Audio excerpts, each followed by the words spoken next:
Hello guys, कैसे हो? तो चलिए शुरू करते हैं बिना किसी देरी के। तो जैसा कि हमने लास्ट एपिसोड में देखा था, नोवा कहती है नाइदर रिवर के अंदर जो एंशिएंट बीस्ट है, तुम तो उसका कंपैरिजन टावेस बीस्ट है बिल्कुल भी मत करो, क्योंकि नाइदर रिवर के अंदर जो बीस्ट है उसने अपने खुद को पाथ को चुना था, लेकिन वह अपने पाथ में फेल हो गया। और रही बात टावेस बीस्ट की, वह अपने पाथ में सक्सेसफुल हो गया। टावेस बीस्ट ने अपने पाथ के रूप में डिवावर करने को चुना और वह हर एक चीज को डिवावर कर सकता है, यहाँ तक कि वह हेवनली डाव को भी डिवावर कर सकता है। अब वो बीस्ट हेवनली डाव के लेवल पे आ चुका है, वो बीस्ट बहुत ही ज्यादा पावरफुल है। ये बात जानकर एम्पर कहता है सच में ये टावेस्ट बीस्ट तो काफी ज्यादा पावरफुल है। फिर इमोर्टल ताइबाई कहता है हाँ पावरफुल तो है, इसीलिए तो एक्सपर्ट को ऐसी बीस्ट खाना काफी ज्यादा पसंद है। फिर नोवा कहती है हमारा जो ये वर्ल्ड है वह हमेशा खतरे में रहता है, क्या तुम दोनों इस बात को समझे नहीं? यांग फुल जोश में कहता है हाँ मैं आपकी बात को पूरी तरह से समझ गया हूँ। तो क्यों ना हम एक काम करें, हम अभी के लिए हमारे वर्ल्ड में जितने भी कल्टिवेटर है जो गोल्डन इमोर्टल लेवल से ऊपर है, हम उनकी जो कल्टिवेशन की पावर को सील कर देते हैं और अभी के लिए हम सिर्फ लो प्रोफाइल में रहते हैं और अंदर ही अंदर अपने आप को और भी ज्यादा स्ट्रॉन्ग करते हैं। बताइए आपको ये कैसा लगा? नोवा कहती है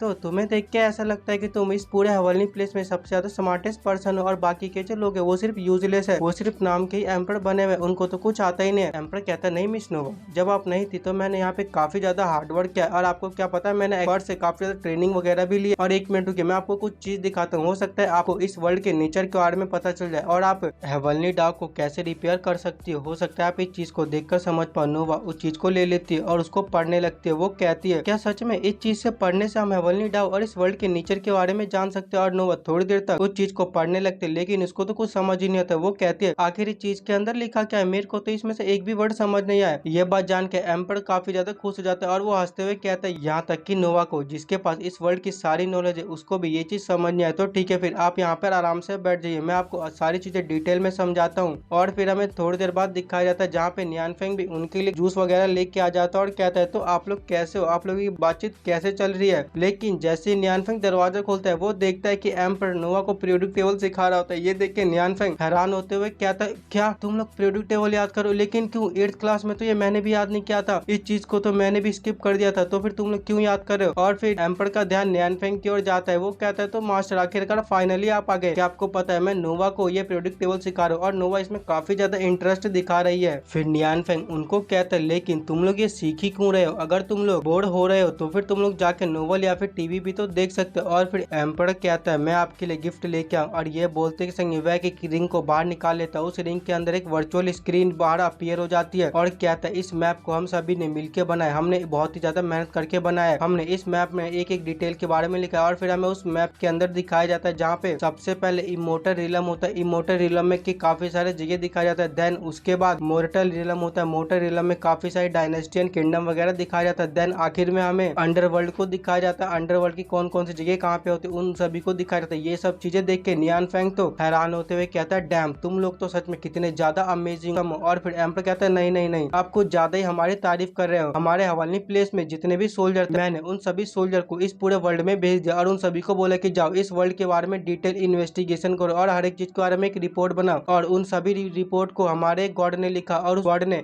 इन सभी चीज को एक मैप के रूप में ट्रांसफॉर्म कर दिया। और फिर हमें उसी गॉड को दिखाया जाता है जो मैप को लगातार बनाया जा रहा होता है। एक सोल्जर उसके पास आता है और कहता है माय लॉर्ड एक न्यू डायनेस्टी अपीयर हुई है, जल्दी से आप उसके बारे में फिर से लिखिए। वो लॉर्ड कहता है क्या फिर से? आखिर तुम ये कितनी बार करोगे? बार बार हर 2 मिनट में आ जाते हो और मेरे को रिपोर्ट लिखने के लिए कहते हो, तुम कम से कम मेरे को थोड़ा आराम तो करने दो। डैम ये एम्पर कहीं का, एक बार ये एम्पर मिल जाए फिर मैं इसको बहुत अच्छे से सबक सिखाने वाला हूँ। और फिर सीन शिफ्ट होता है नियानफेंग की ओर। नियानफेंग का ध्यान एक किंगडम की ओर जाता है और कहता है क्या ये विमेन का किंगडम है? एम्पर कहता है ये विमेन का किंगडम है और इसको हमने जर्नी टू द वेस्ट से लिया है। ये जो किंगडम है ये इस पूरे वर्ल्ड से अलग रहता है, इसको हेवनली डाव प्रोटेक्ट करता है और इसके अंदर एक भी मैन नहीं है, सभी विमेन ही है। इनके अंदर जितने भी विमेन है वह सभी अपनी लाइफ पीसफुली जीते और बाहर के लोगों से बिल्कुल भी संपर्क नहीं करती है। क्या एक्सपर्ट आप वहाँ पे जाना चाहते हो? नियानफेंग कहता है अरे नहीं नहीं, मैं तो बस ऐसे ही नाम के लिए पूछ रहा था। और फिर नियानफेंग एम्पर का हाथ पकड़ लेता और कहता है तो मेरे को ये विमेन ऑफ किंगडम कुछ ज्यादा ही अच्छा लग रहा है, इसलिए मैं एक बार जाके इसके अंदर देखना चाहूंगा। फिर एम्पर कहता है अच्छा तो क्या मैं आपके साथ किसी को भेज दूं, वो लोग आपको वहाँ का रास्ता दिखा देंगे? नियानफेंग कहता है नहीं, तुम्हें किसी को भेजने की बिल्कुल भी जरूरत नहीं, क्योंकि इमोर्टल बहुत ही बिजी होते हैं, इसीलिए इस मैटर को तुम मेरे ऊपर छोड़ दो, मैं खुद ही जाऊंगा और जाके देख के आऊंगा वो किंगडम कैसा है। फिर हमें नियानफेंग को दिखाया जाता है जो उन सभी को गुड बाय करके अपने बादल पे बैठ के वहाँ से चला जाता है। और फिर नोवा कहती है क्या एक्सपर्ट हमेशा से ऐसे जाते हैं? फिर एम्पर कहता है नहीं, ये बात मैटर नहीं करती, मैटर ये करते कि वह इस बार दाजी एंड फोनिक्स को अपने साथ बिल्कुल भी लेके नहीं गए और फिर दाजी वहाँ से जाने जाने लगती है। दाजी को ऐसे जाता हुआ देख के फोनिक्स कहती है, दाजी तुम कहाँ जा रही हो दाजी? और दाजी कहती है, मास्टर वहाँ पर गए क्योंकि मास्टर के अपने रीजन है और मैं भी किसी दूसरी जगह जा रही हूँ क्योंकि मेरे भी खुद के अपने पर्सनल कारण है। और फिर दाजी भी वहाँ से चली जाती है। दाजी को ऐसा जाता हुआ देख के वैसा भी एक पल के लिए पूरी तरह से शांत हो जाते हैं और फिर कहते हैं, यस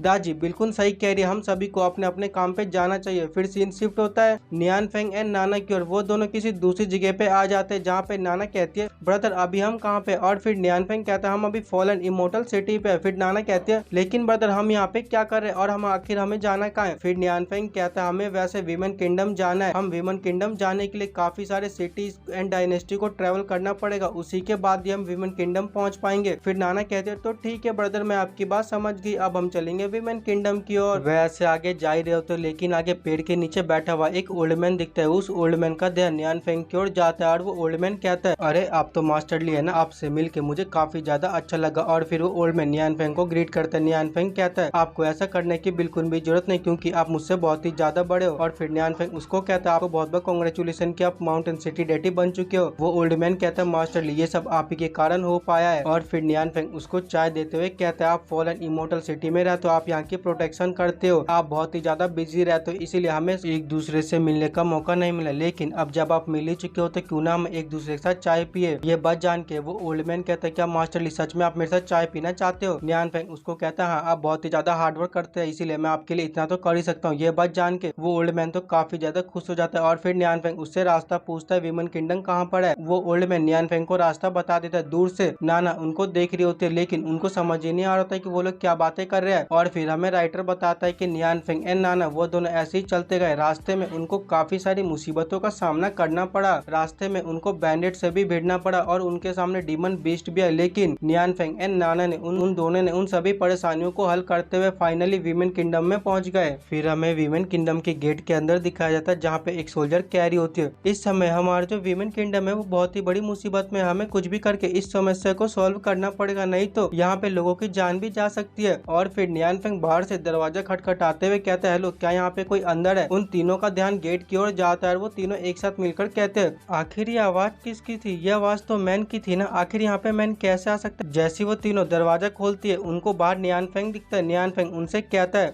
हेलो क्या यहाँ पे कोई अंदर है? मेरे को इस सिटी के अंदर आना है, क्या आप लोग मुझे अपनी सिटी के अंदर आने दोगे? नियान फेंग को देखकर वो तीनों तो पूरी तरह से हैरान हो जाते हैं और उनमें से एक कहता है, अरे ये तो सच में मैन है, ये मेरा फर्स्ट टाइम है कि मैं किसी मैन को देख रही हूँ। फिर दूसरी सोल्जर कहती है, हाँ ये सच में मैन है, मुझे तो विश्वास ही नहीं हो रहा कि हमारी वीमेन सिटी में कोई मैन भी आ सकता है। उनको इतना ज्यादा हैरान होता हुआ देख के नियान फेंग अपने मन में सोच रहा होता, आखिर इनको हो क्या गया, आखिर ये इतने ज्यादा हैरान क्यों है? मैंने तो इनको बस दरवाजा खोलने के लिए बोला है। और फिर वो लोग जल्दी से दरवाजा खोल देते और चिल्लाते हुए कहते हैं, सभी लोग ध्यान से सुनो, हमारी सिटी में एक मैन आया है, हमारी सिटी में एक मैन आया है। तो गाइस इसी के साथ यह एपिसोड खत्म होता है। आपको ये वीडियो कैसी लगी कमेंट में जरूर बताना। अब हम मिलेंगे किसी और एपिसोड में, तब तक के लिए गुड बाय।